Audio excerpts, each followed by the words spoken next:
My first time here, but I've spent the last few years, I'm going to sound like a little bit of a nut job, but I listen. Whoa! That's my loving word for myself. I love nuts. I love nuts.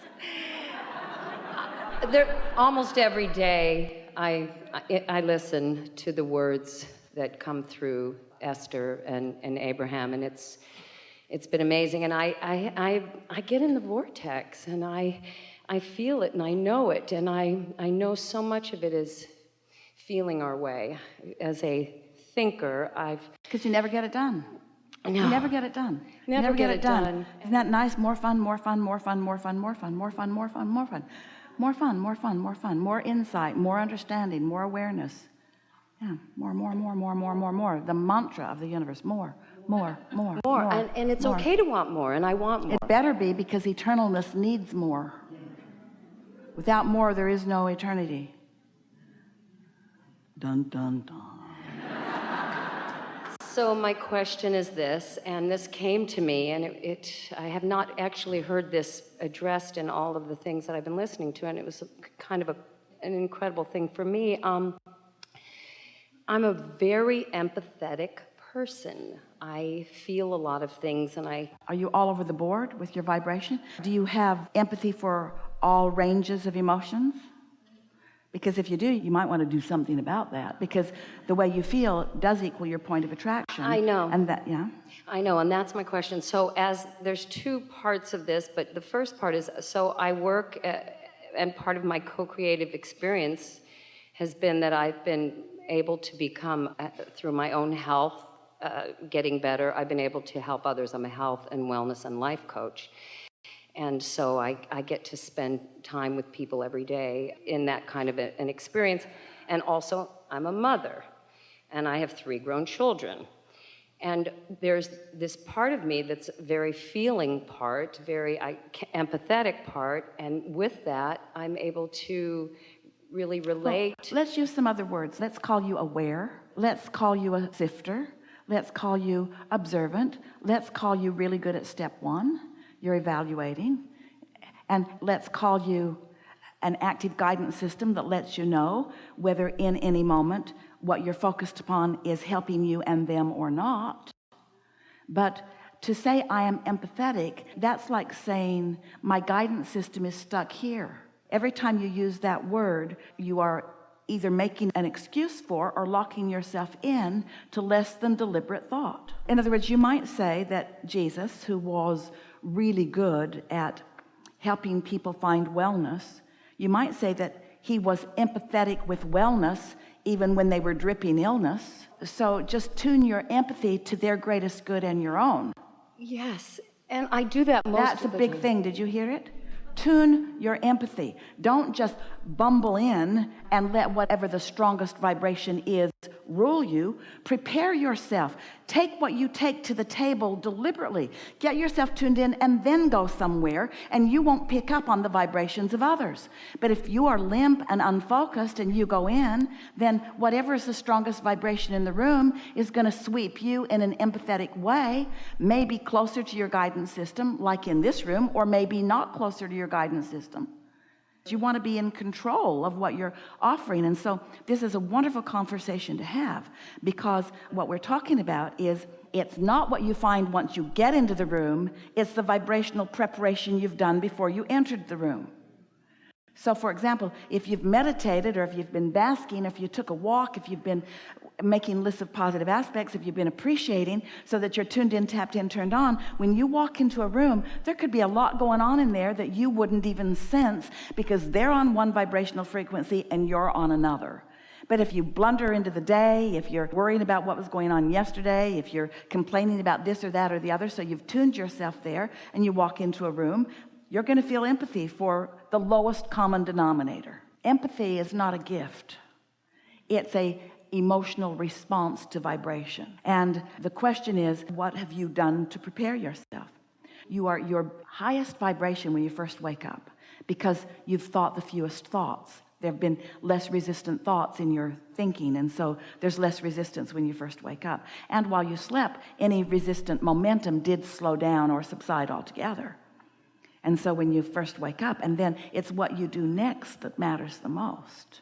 Also, this is really a wonderful conversation, because when someone proclaims themselves as empathetic, they are also acknowledging that they are living, while maybe not wanting to, very conditional life, because their emotions are responding to the conditions around them.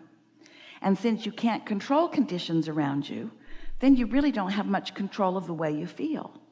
So that's why we would like to talk about, what are you bringing to the table when you get off to yourself and get tuned in, so that you do have control over what comes back to you, because you have mastered control about what you're outputting.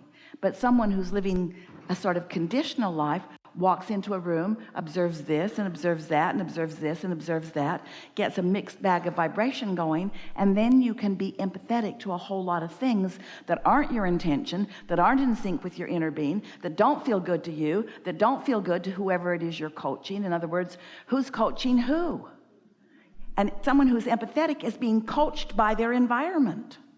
I just find myself doing a lot of this energy work to try to raise my vibration and use some of the tools that I've studied to increase how I feel during the day, and just float about and let these feelings come in. Well, anything that you're doing that improves the way you feel is a really beneficial and powerful and productive use of your focus and time. In other words, anything that makes you feel better. That's why we say, if you catch yourself in a moment that feels good, just milk it.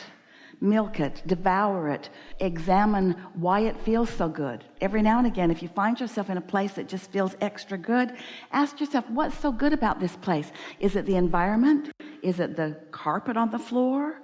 Is it the ambience in the room? Is it the air in the room? Is it about the other people in the room? Is it the music in the room? And often, Esther, as she was writing her segment of intentions, and she always sort of focuses herself into this room with you, she was acknowledging how good this environment feels, because it pleases all of the physical senses. It looks good, it feels good, it smells good. None of her physical senses are assaulted in an environment like that, which means it's a particularly good environment for further realization of further pleasantries. You see what we're getting at? You're setting yourself up for more. Ready to be ready, to be ready, to be ready. But ready to receive, not ready to think. When you think a thought, that thought thinks. And so there's all kinds of things thinking all around you, all kinds of thoughts thinking around you. But someone who is really thinking in a way that really benefits you is your inner being, who exists inside of everything that you desire. And your inner being is always and only thinking about what you desire, about who you really are. So you could say, in the way that we were describing you being in a room where your physical senses are devouring in positive ways, your inner being is in your vortex devouring in positive ways. Pleased with the life that you lived that caused you to put it there. Pleased with the synergy of what's there. Pleased with the cooperative components that you've managed to gather through your attention to life. Pleased with the formulation, pleased with the current status of all of it. And most of all, your inner being is pleased with its understanding of your discovery and your pleasure as you allow more of what's there to be realized in your physical senses. So if you think it feels good to be in a beautiful room with beautiful chandeliers and comfortable environment and good sound that you can hear and good conversation and lovely people that are like-minded to a certain degree, if you think that an environment like this feels good, then imagine the satisfaction that you're going to have as the contents of your vortex move into a manifestation that then you can devour with your physical senses. Did you kind of get what we're getting at? We're asking you to reach into a place that you may not have consciously gone before. The thrill of life really is the thoughts turning to things. The thrill of life really is you getting to witness the maturation of what you put there, of your thoughts, your important thoughts and questions and problems that set all of that into motion. And now your creation is growing and ripening and becoming, and you get to witness it and nurture it and move it along, and every step along the way have more contrasting step one moments that put more into the vortex.